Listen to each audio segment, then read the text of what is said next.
কাজের দাবিতে নেশার বিরুদ্ধে এসএফআই ডিওয়াইএফআই ডুকলি বিভাগীয় কমিটির উদ্যোগে প্রতিবাদ মিছিল ড্রপগেট থেকে নাগেরজলা পর্যন্ত উপস্থিত ছিলেন এসএফআই সর্বভারতীয় সম্পাদক ময়ূক বিশ্বাস, ডিওয়াইএফআই রাজ্য সম্পাদক ময়ূক বিশ্বাস, রাজ্য সম্পাদক নবারুণ দেব সহ অন্যান্যরা।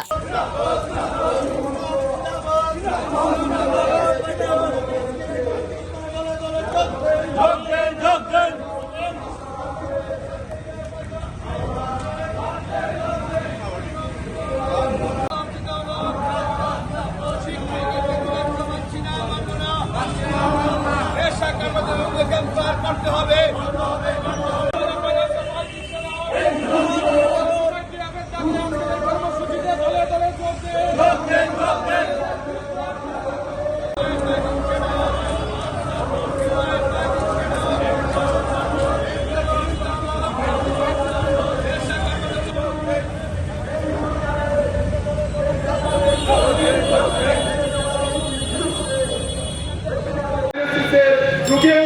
জলের অভাবে তার ডায়ালিসিস হয় না, কি অগ্রগতির বিষয়।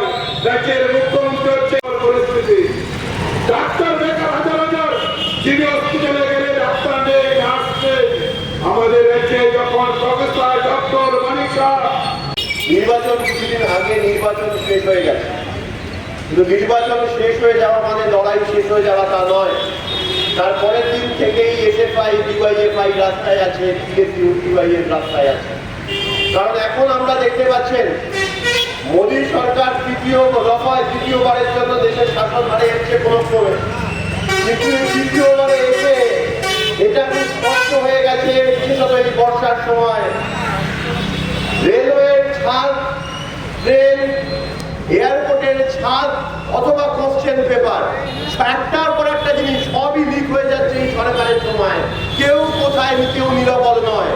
আর তাই তো আমরা দেখতে পাচ্ছি এই পেপার লিকের সরকার, এই ছাদ লিকের সরকার, তারা যখন এই প্রথম 10 দিনে সিইউটি থেকে শুরু করে নেট থেকে শুরু করে নিট পর্যন্ত একটার পর একটা দুর্নীতি, একটার পর একটা পেপার ফাঁস আমরা দেখতে পাচ্ছি। গোটা ভারতবর্ষে আক্রান্ত হচ্ছে সাধারণ মানুষ, সাধারণ ছাত্রছাত্রী আক্রান্ত হচ্ছে। এই সময়কালের মধ্যে দাঁড়িয়ে যারা বলেছিল অমৃতকালের কথা, কিন্তু আমরা দেখলাম যখন যে ছাত্র যুবর হাতে কাজ দেওয়া দরকার ছিল, সেখানে আমরা দেখলাম উল্টো দিকে তারা 20 কালে দিয়ে দিচ্ছে। যেখানে কাজের চিঠি দেওয়ার কথা ছিল, এখন নেশার সিরিঞ্জ, নেশার ইঞ্জেকশন দিয়ে দিচ্ছে এবং গোটা প্রজন্মকে একটা অন্ধকারের মুখে ফেলে দিচ্ছে এই সরকার, এই ডবল ইঞ্জিন সরকার। আর তাই জন্য আমরা রাস্তায় নেমেছি। এই জন্য, যেমন কিছুক্ষণ আগে বলবার সময় নবারুণদা বলছিল যে দেশের এই রাজ্যে দেখা যাচ্ছে এখন নেতারা তারা এখন হিউম্যান ট্রাফিকিং, মানব পাচারে যুক্ত হচ্ছে। আর অন্যদিকে আমরা দেখছি এই দেশে যখন ওই নেট থেকে নিট পেপার যে দুর্নীতি ধরা পড়ছে, যেখানে দাঁড়িয়ে একটা সেন্টার থেকে 7 জন ফাঁস হয়ে যাচ্ছে। যখন তথ্য করা হচ্ছে কি করে হচ্ছে, দেখা যাচ্ছে সেখানেও দুর্নীতি। পয়সা ফেলো, তামাশা দেখার মতো, পয়সা ফেলো আর শিক্ষা পাও, সেই নীতি নিয়ে ওই বড় বড় কোচিং সেন্টার তৈরি করা হয়েছে।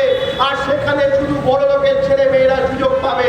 আর সেই কোচিং সেন্টার গুলো চালাচ্ছে হরিয়ানায় যে কোচিং সেন্টার থেকে 7 জন প্রথম হয়েছে, তার মাথায় বসে রয়েছে বিজেপির নেতা।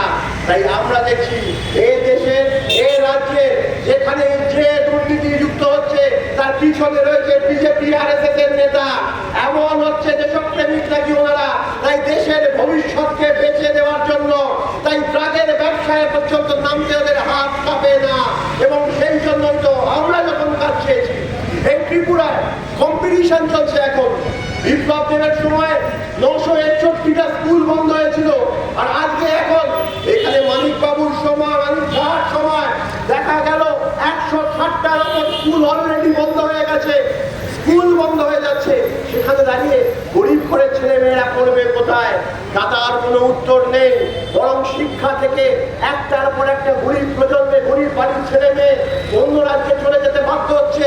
এখানে না আছে শিক্ষা, না আছে কাজ, ভিন রাজ্যে চলে যেতে বাধ্য হচ্ছে।